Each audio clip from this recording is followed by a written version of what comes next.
ጤና ይስጥልኝ ተመልካቾቻችን፣ እንደምንውላችሁ አምሽታችኋል። በላይ በቀለ ነኝ። ዋና ዋና ነጥቦቹን በማስቀደም እንጀምራለን። ኢራን ከፓኪስታን ሁለተኛ ዙር ንግግር አኩርፋ ቀርታለች እየተባለ ነው። ፓኪስታን ስልክ ደውላም እያግባባቻት መሆኑ ታውቋል። የአሜሪካ ጦር የኢራን ግዙፍ የዕቃ መርከብ መያዙን ተከትሎ በሁለቱ አገሮች መካከል አዲስ ውጥረት ተፈጥሯል። በእስራኤልና ሊባኖስ መካከል የተደረሰው ተኩስ አቁም መጣሱ እየተነገረ ሲሆን የእስራኤል ጦር በደቡባዊ ሊባኖስ ጥቃት መፈጸሙ ታውቋል። ከአሜሪካ የተሰማ እጅግ አስደንጋጭናም አሳዛኝ መረጃ ደርሶናል። እንዲሁም ጃፓን በከፍተኛ ተጠንቀቅ መቆሟ እየተነገረ ነው። ለምን? በዝርዝር እናቀርባለን። አብራችሁን እንድትቆዩ ጋብዛለሁ።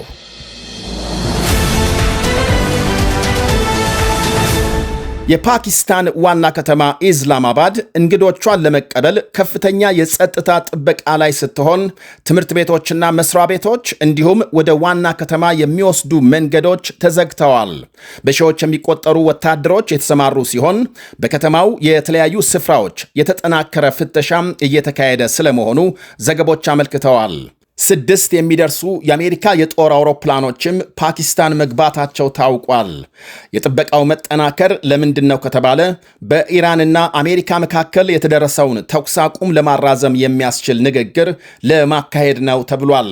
ሆኖም ዛሬ ከረፈደ በተሰማ መረጃም የኢራን ባለስልጣናት በንግግሩ አንካፈልም እያሉ ናቸው።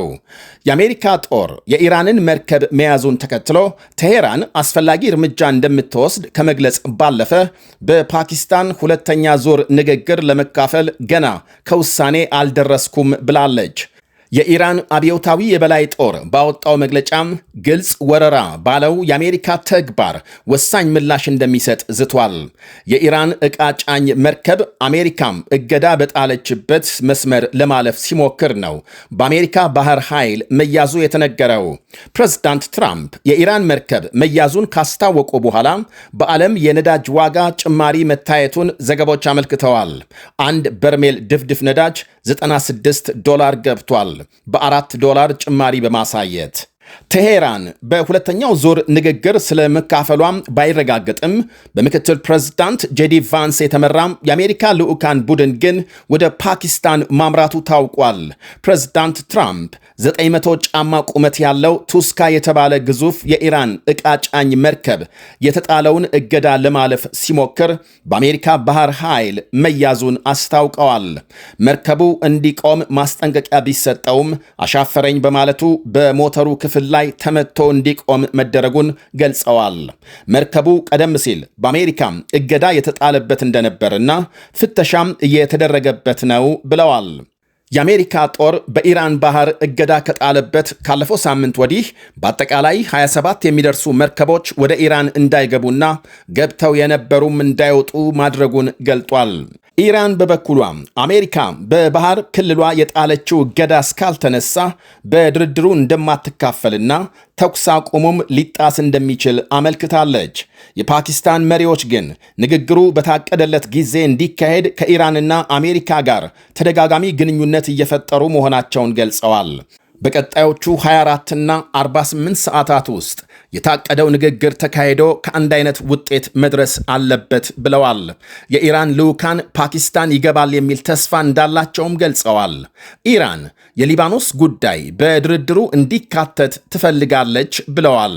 ይህ ሁሉ ሆኖ ይሄ ዜና አየር ላይ እስከዋለበት ጊዜ ድረስ ኢራን በድርድሩ ስለመካፈሏም የታወቀ የለም። የትራምፕ አስተዳደር በኢራን ወደቦች እገዳ የጣለው ቴሄራን የሆርሙዝ መተላለፊያን እንደዘጋች መቀጠሏን ተከትለው መሆኑ ይታወሳል። ፕሬዝዳንት ትራምፕ በፓኪስታን ድርድር አዲስ ውጤት ከተበሰረ ከኢራን መሪዎች ጋር ፊት ለፊት ለመገናኘት ፈቃደኛ መሆናቸውን ገልጸዋል። ትራምፕ ቀደም ሲል ባሰራጩት መልእክት በዚህ የፓኪስታን ንግግር ቴሄራን ከስምምነት ካልደረሰች ዋና ዋና መሠረተ ልማቶቿን ለማውደም ዝተዋል። የመጀመሪያው ዙር ተኩስ አቁም ከመደረሱ አስቀድሞ ትራምፕ ተመሳሳይ ዛቻ ማሰማታቸው ሲታወስ ስምምነቱ በመደረሱ ይፈጸማል ተብሎ የተፈራው ጥቃት ሳይፈጸም ቀርቷል። በእስራኤል ሊባኖስ መካከልም ካለፈው አርብ የጀመረ የ10 ቀናት ተኩስ አቁም መድረሳቸው የሚታወቅ ሲሆን እስራኤል ጥቃት ለማቆም ሊባኖስም ሄዝቦላህ በእስራኤል ላይ የሚፈጽመውን ጥቃት ለመከላከል ተስማምተዋል።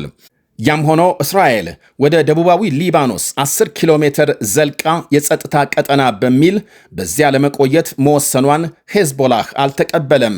ሁለተኛው ዙር የእስራኤል ሊባኖስ ንግግር የፊታችን ሐሙስ በዚያው በዋሽንግተን ዲሲ እንደሚካሄድ ተነግሯል። በመጀመሪያው ዙር ንግግር በሊባኖስ የሚንቀሳቀሱ ሁሉም ሚሊሻ ቡድኖች ትጥቅ እንዲፈቱ እስራኤል ደጋግማ መጠየቋም ይታወሳል። በነገራችን ላይ ሁለቱ ሀገሮች እስራኤልና ሊባኖስ የዲፕሎማሲ ግንኙነት የላቸውም። ይህ ሁሉ ሆኖ የተኩስ አቁሙ ሙሉ በሙሉ ተግባራዊ አለመሆኑ ሲነገር የእስራኤል ጦር ለምሳሌ ትላንት ሌሊት በደቡባዊ ሊባኖስ የሄዝቦላህ ሮኬት ማስወንጨፊያ ባለው አካባቢ ድብደባ መፈጸሙ ታውቋል። ድብደባው ዛሬ ጠዋትም ቀጥሎ መካሄዱን ዘገቦች አመልክተዋል።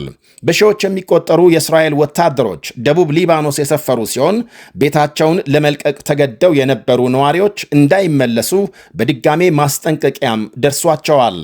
የሊባኖስ ፕሬዝዳንት ጆሴፍ ኡን እስራኤል ሙሉ በሙሉ ለቃ እንድትወጣ ቢጠይቁም አሁንም ድረስ የእስራኤል ጦር የሊባኖስን 5% መሬት ተቆጣጥሮ እንደሚገኝ ይነገራል።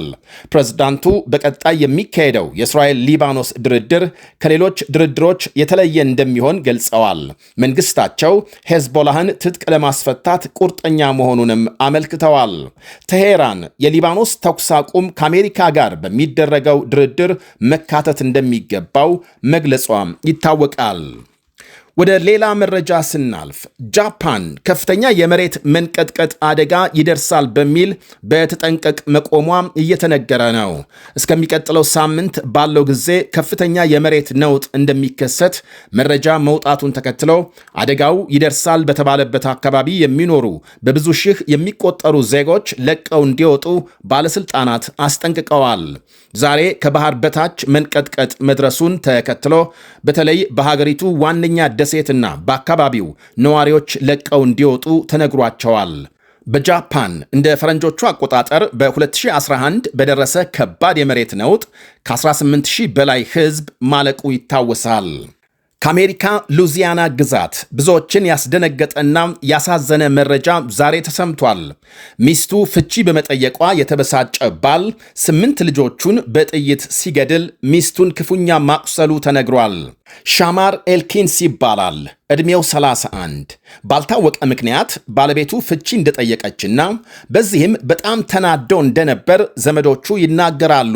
በመሃላቸው ከባድ ንትርክ እንደተፈጠረና ከተለያዩ በኋላ ማለትም ከተፋቱ በኋላ ለዛሬ ፍርድ ቤት ቀጠሮ እንደነበራቸው ታውቋል። ከቀጠሮ በፊት 7 የራሱ ልጆችና አንድ ሌላ ሕፃን ተኩሶ ከገደለ በኋላ ባለቤቱንና ሌላ አንዲት ሴት ማቁሰሉን ፖሊስ ገልጧል። ወንጀሉን ከፈጸመ በኋላ በተሰረቀ መኪና ከአካባቢው ሊያመልጥ ሲል በፖሊሶች ክትትል መገደሉን ዘገቦች አመልክተዋል። ከ2 ዓመት በፊት በቺካጎ አንድ ታጣቂ 8 ዘመዶቹን ከገደለ ወዲህ ያሁኑ እጅግ አሰቃቂ ተግባር ነው ብሏል ፖሊስ። ግለሰቡ በሉዚያና የአሜሪካ ብሔራዊ ዘብ የቅኝት ክፍል ባለሙያ ሆኖ ሲሰራ እንደነበርና በ2020 በግል ጉዳይ ከጦሩ መልቀቁን ባለስልጣናት ገልጸዋል። ከዚህ ቀድሞ 2 የወንጀል ታሪኮች የተገኙበት ሲሆን ሕገወጥ ጦር መሳሪያ በመጠቀም አደንዛዥ ዕፅ ወስዶ በማሽከርከር ወንጀል ተይዞ እንደታሰረ ተመልክቷል።